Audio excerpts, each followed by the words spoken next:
Hello kids, welcome to my video. बेटा, आज हम बात करेंगे अनुच्छेद लेखन के बारे में। तो आप धर्म संकट में पड़ गए होंगे कि अनुच्छेद लेखन क्या होता है, क्योंकि इससे पहले शायद आपने ये कभी ना सुना होगा ना पढ़ा होगा। तो अनुच्छेद का मतलब होता है बेटा पैराग्राफ राइटिंग, यानी कि आप किसी भी एक टॉपिक को ले लीजिए और उसके ऊपर कुछ लाइनें लिखिए। देखिए, अनुच्छेद लेखन का मतलब मैं आपको समझाऊंगी, ध्यान से सुनिएगा। मन के भावों और विचारों को कई प्रकार से प्रकट किया जाता है। किसी एक भाव या विचार को संक्षेप में प्रकट करना, संक्षेप मतलब विस्तार में, थोड़ा बड़ा। जैसे हमने मान लो कोई बात कह दी, हमने बोल दिया कि हमारा राष्ट्रीय ध्वज।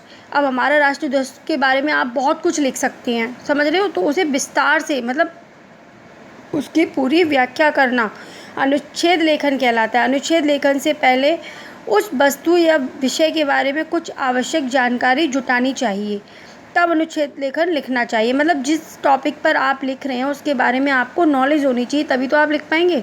चलिए, तो अनुच्छेद लेखन लिखते समय कौन कौन सी बातों का ध्यान अवश्य रखना चाहिए, इससे रिलेटेड मैं आपको बताऊंगी। सबसे पहला पॉइंट है, अनुच्छेद में विषय का सार लिखा जाना चाहिए। नंबर 2 पॉइंट है, अनुच्छेद कम से कम शब्दों में लिखना चाहिए। नंबर 3, अनुच्छेद में वाक्य छोटे तथा प्रभावशाली होने चाहिए। पॉइंट, अनुच्छेद का आरंभ भूमिका से न करके सीधे विषय से करना चाहिए। इसमें सभी प्रमुख बिंदुओं का समावेश अवश्य होना चाहिए। अब जैसे कि अब हम एक टॉपिक ले लेते हैं, अभ्यास का महत्व।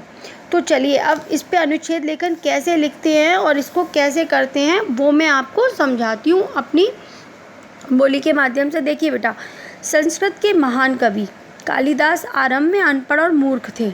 टॉपिक क्या लिया है मैंने? अभ्यास का महत्व। संस्कृत के महान कवि कालिदास आरंभ में अनपढ़ और मूर्ख थे। वे पेड़ की उसी टहनी को काट रहे थे जिस पर वे बैठे थे। कुछ चालाक विद्वानों ने षड्यंत्र करके उनका विवाह शिक्षित एवं बुद्धिमती राजकुमारी विद्योता से कर दिया। पत्नी द्वारा किए गए अपमान ने कालिदास का जीवन बदल दिया। उन्होंने अध्ययन का निश्चय किया। वे निरंतर पढ़ने का अभ्यास करने लगे। इसी अभ्यास ने उन्हें संस्कृत भाषा का महान कवि बना दिया। अभ्यास के द्वारा मनुष्य नए से नए कार्य सीख सकता है। नृत्य, संगीत, साहित्य, चित्रकला आदि के क्षेत्र में निरंतर अभ्यास करने वाले ही महान कलाकार बने। तभी कहा जाता है, करत करत अभ्यास के जड़मति होत सुजान, रसरी आवत जात ते सिल पर पड़त निशान। देखिए बेटा, बहुत ही सुंदर बात करी है कि अभ्यास करने से जो आपकी जड़ होती है वो मजबूत होती है, और रस्सी जितनी रगड़ो उतने ही सिल पर निशान पड़ते हैं, है ना। अभ्यास का महत्व देखिए अनुच्छेद लेखन के माध्यम से उन्होंने किस तरह से समझाया। अब हम बात करेंगे, चलिए, माँ के बारे में। अब मैं आपको एक और अनुच्छेदन लेखन लिखने का एक और पैराग्राफ बताऊंगी माँ के बारे में। देखिए, आहा कितना प्रिय शब्द है माँ। माँ का अगर हम पर्यायवाची करें तो क्या बन जाएगा? माता, जननी, अम्मा, मैया, मातृश्री, मम्मी आदि। ये सब क्या है? माँ के पर्यायवाची शब्द। अनेक नाम हैं इनके। जन्म देना, दूध पिलाकर पालना, स्वयं गीले पर सोना परंतु शिशु को सूखे पर सुलाना, शिशु के बीमार होने पर सारी रात जागना, स्वयं कष्ट सहना परंतु बच्चे का कष्ट न सह पाना। ओह माँ, तेरे उपकारों का बदला हम कैसे चुका सकते हैं। माँ से बढ़कर कोई प्यार नहीं कर सकता, इसलिए बीमार या घायल होने पर हमारे मुंह से उई माँ ही निकलता है। जो माँ की सेवा नहीं करता, उसकी आज्ञा नहीं मानता, वह मनुष्य कृतज्ञ है, यानी बहुत दुष्ट प्रवृत्ति का वो मनुष्य है। अब आपको समझ में आ रहा होगा अनुच्छेद राइटिंग लिखने का तरीका। बेटा, पैराग्राफ राइटिंग ज़रूरी नहीं है कि ये दो जो मैंने बताए हैं आप वही लिखें, आप और भी लिख सकते हैं बहुत सारे, है ना। कोई भी टॉपिक ले लीजिए, जैसे प्लास्टिक से क्या क्या हानियाँ होती हैं उससे रिलेटेड आप टॉपिक ले लीजिए।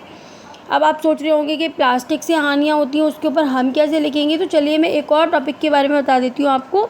देखिए, विज्ञान ने मनुष्य को अनेक चीज़ें प्रदान की हैं, उनमें प्लास्टिक भी एक है। यह लकड़ी की जगह इस्तेमाल होने लगी है। यह कृत्रिम पदार्थ है, इस पर पानी, दूध, ठंड आदि का कम प्रभाव पड़ता है। आजकल इससे अनेक वस्तुएं बनने लगी हैं, जैसे डिब्बे, कुर्सी, मेज़, बोर्ड, दरवाजे, साज सज्जा का सामान आदि। इसका निर्माण शीघ्र होता है तथा सुंदरता में भी यह 4 चाँद लगाती है। इस पर कीड़ों का असर नहीं होता। जहाँ इसके फ़ायदे हैं वहाँ इसके कुछ नुकसान भी हैं। प्लास्टिक से पर्यावरण को सर्वाधिक नुकसान होता है। यह सैकड़ों वर्ष तक अपघटित नहीं होती। इससे निकलने वाले रसायन प्रदूषण फैलाते हैं। दूसरे, स्वास्थ्य की दृष्टि से प्लास्टिक अन्य प्राकृतिक उत्पादों की तुलना में ज़्यादा हानिकारक है। तो मैंने आपको बेटा यहाँ पर 3 अनुच्छेद बताए। पहला कौन सा था हमारा? पहला था हमारा अभ्यास का महत्व, दूसरा था हमारा माँ के बारे में और तीसरा था हमारा प्लास्टिक से हानियों के बारे में। आप भी इस तरह का कोई भी अनुच्छेद लिख सकते हैं और ज़रूरी नहीं है कि वो आप कुछ करें। आप अपने आसपास जो भी घटित देखते हैं आप वो भी इसमें अनुच्छेद के माध्यम से लिख सकते हैं एक पैराग्राफ में।